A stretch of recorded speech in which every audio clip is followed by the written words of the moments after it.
अगर राहु आपको प्रताड़ित कर रहा है, छठे भाव में पोछा लगाइए, आप झाड़ू पोछा कर दिए, बर्तन मांजिए, वहां लंगर प्रसाद भंडारे की सेवा कीजिए। लोगों का जीवन का जैसे भी सेवा हो सके अपने जीवन में आप सेवा को उतार लीजिए। छठे भाव की पॉजिटिव चीजें आपके साथ अलाइन हो जाएंगी। आठवां भाव आपको पीड़ा दे रहा है, अपने जीवन में ओमन से जोड़ जाइए, एस्ट्रोलॉजी से जोड़ जाइए, ज्योतिष से जोड़ जाइए। और सबसे बढ़िया तो हमारे संस्कृतों ने लिखा हुआ है पहले ही, आपको भजन और सुमरन से जोड़ रखा है। आप अपने जीवन में सब काम करते हैं, दशांश या 1 घंटा, 2 घंटा, 10 घंटा, 2 घंटा, 10 घंटा तो बहुत है, आधा घंटा भी अगर आपने भजन सुमरन को दे दिया, यानी आप अध्यात्म से जुड़ गए, तो आपका आठवां भाव नहीं होगा। और अगर आपने दान देना सीख लिया, आपने चैरिटी सीख ली, अगर दान आपने अपने जीवन में सीख लिया, तो 12th हाउस आपका अलाइन हो जाएगा। क्योंकि अगर 12th हाउस होगा तो खर्च तो कराएगा वो।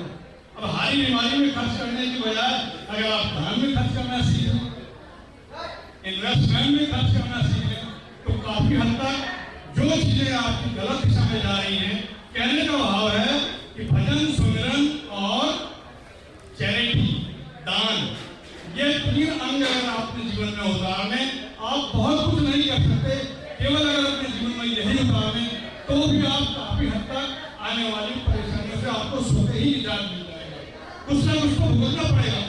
कर्म प्रधान विश्व करेगा था और जो जस करे तो खुद तस फल जाता। आप संपूर्ण निर्गुण नहीं कर सकते, लेकिन हमारे महापुरुष ने यह रास्ता दिखाया है कि हम कैसे उन चीजों को अलाइन कर सकते हैं। कोई भी ग्रह है, सभी ग्रहों में नेगेटिव और पॉजिटिव दोनों चीजें होती हैं। आप खाली स्थान रखेंगे, वहां पूरा करके इकट्ठा हो जाएगा। इसकी बजाय आप उसकी पॉजिटिव चीजों को अपने जीवन में अलाइन कर लीजिए। जो भी प्लैनेट है उसकी अच्छी अच्छी चीजों को जिस भाव में है उस भाव से अपने आप को अलाइन कर लीजिए, देख लीजिए, फिर आपका जीवन बदल जाएगा। इन्हीं बातों से मैं, बहुत ज्यादा समय नहीं है, यही कुछ बातों को लेकर मैं अपनी वाणी को विश्राम देता हूँ। बहुत बहुत धन्यवाद।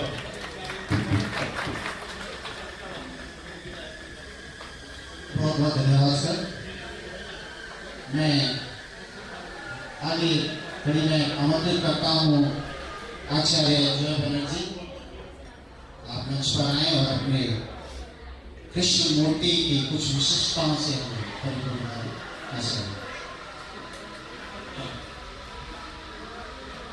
राम जी को प्रणाम।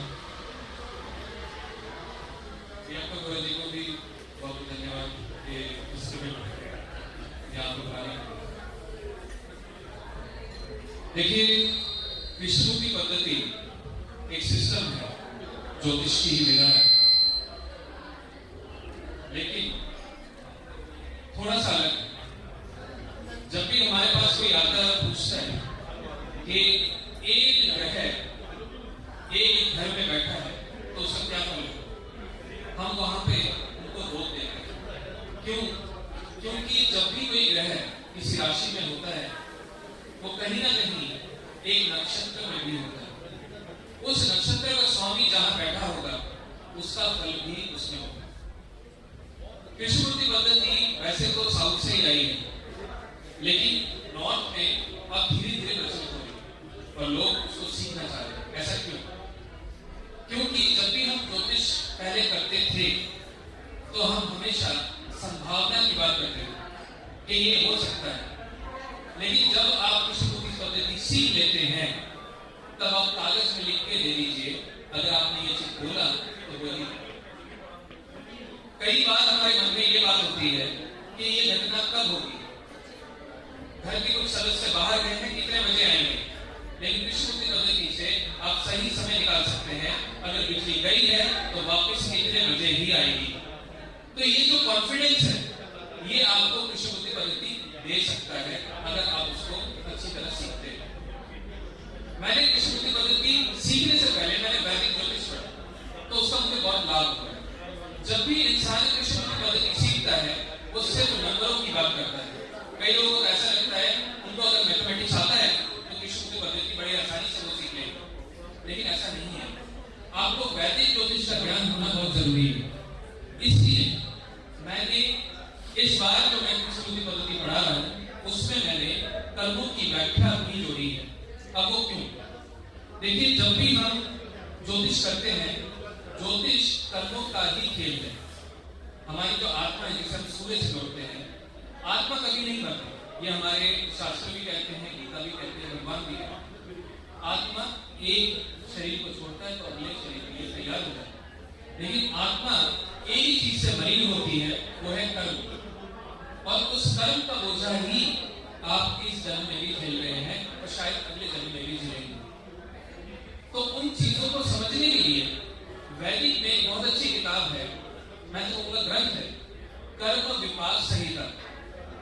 अगर आपने वो किताब नहीं पढ़ी तो आप पढ़िए, थोड़ा मुश्किल है समझना, लेकिन मैंने उस किताब पर शोध करते हुए कृष्णमूर्ति पद्धति में उसको जोड़ दिया, जिससे आपके जन्म के नक्षत्र के चरण के हिसाब से आप ये जान पाएंगे कि आपने पिछले जन्मों में क्या क्या अहित किया और उसका क्या सुधार किया जा सकता है। अब कई लोग आजकल बहुत यूट्यूब पे, इंस्टा पे बात करते हैं, भाई रेमेडीज नहीं होती, ये सब बकवास है, क्योंकि जो नियति है वो पहले से डिसाइडेड।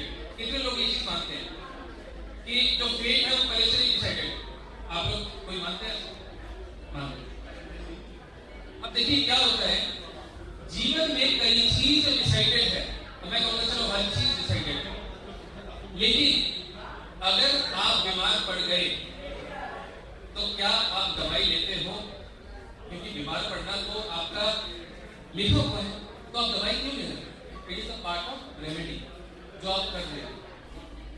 अगर कोई इंसान इस पृथ्वी में आया है, इस पृथ्वी में वो गर्मी भी सहेगा, सर्दी भी सहेगा। अब भगवान ने कहा कि सर्दी देंगे, इस पूरे पृथ्वी पे जो भी जानवर है, जो मनुष्य है, वो सर्दियां सहेगा, लेकिन उसके बावजूद अभी हम कैप, कोट और ये सब पहनते हैं। क्यों? It is a karma, it is an invention, it is also a remedy which is protecting you. तो इसका मतलब क्या है? Remedies are there by doing appropriate karma. अगर आप सही कर्म कर लेते हैं तो आप कई कर्मों से बच सकते हैं। जीवन में अगर आपने कहा कि आज आपको चोट लग सकती है, तो आप कोशिश करेंगे आप ऐसा काम ना करें या अपने आप को पहले से ही प्रोटेक्ट करने की सोचेंगे। इसे कहते हैं prevention is better than cure. तो क्या इंसान प्रिवेंट करके अपनी मुश्किलों को रोक सकता है? रोक सकता है। अगर आपको पहले से ही पता चल जाए कि ये चीज घटना होगी या ऐसी चीज का अगर करूंगा मुझे नुकसान होगा, तो वो चीज आप नहीं करेंगे, क्या वो बदल जाएगा? फिर बिल्कुल बदलेगा। तो भगवान ने भी कहा फल की चिंता मत करो, कर्मों पे विश्वास रखो। इसलिए अगर आपको पता है आपके जीवन में ये चुनना आपके लिए सही नहीं है, तो आप वो चीज नहीं चुनेंगे। यहाँ जो चीज आपको मदद करता है, तो मैं यही कहूंगा, अगर कोई विद्या आप सीखते हो, पूरी तरह से अपने आप को सबमिशन कर दो और ढंग से सीखो। कृष्णमूर्ति पद्धति में इतना ही नहीं, आप वास्तु के हर एंगल को भी यूज कर सकते हो। कई बार लोग ये कहते हैं कि जैसे सर ने कहा मकान बोलना, मैंने भी लाल किताब उन्नीस शर्मा जी से सीखा है अपने तो जब भी हम कृष्णमूर्ति पद्धति करते हैं, हर इंसान की जन्म कुंडली अलग होती है, लेकिन कोई भी रूल सेम नहीं हो सकता। जैसे सर ने कहा कि एक ट्रेडिशनल रूल चला आ रहा है, लोग उसी को फॉलो करते हैं, ऐसा सही नहीं है, क्योंकि हर इंसान के लिए हर चीज सूट नहीं करती। अगर किसी को शुगर है वो मिठाई नहीं कर सकता है, तो ऐसे ही वास्तु भी आपकी कुंडली के द्वारा, नक्षत्र के द्वारा बदल जाता है। तो उस हिसाब से आप अपनी कुंडली को समझो और अपने वास्तु में करेक्शन लाओ, बिना तोड़फोड़ करके। बिना तोड़फोड़ करके भी आप बेहतर से बेहतर रिजल्ट ला सकते हैं। तो कृष्णमूर्ति पद्धति बहुत ही एक्यूरेट सिस्टम है, आप उसको परख लो। और मैं इतना कहता हूँ, जो भी रूल मैं बोल रहा हूँ या जो भी रूल मेरे, आप यूट्यूब पे जाओ, बहुत सारे लेक्चर मैंने डाले हुए हैं, आप जो भी रूल लगाओगे देखोगे, अगर वो काम कर रहा है तो 1000 उंगली में भी लगाओगे तब भी करेगा, इतना एक्यूरेसी आपको देखेंगे। तो मैं यही कहूँगा, इस साल आप जरूर कृष्णमूर्ति पद्धति सीखना शुरू करें। अगर जानते हैं तो उसको सही तरीके से प्रैक्टिस करें। It is going to help you in your life. Thank you.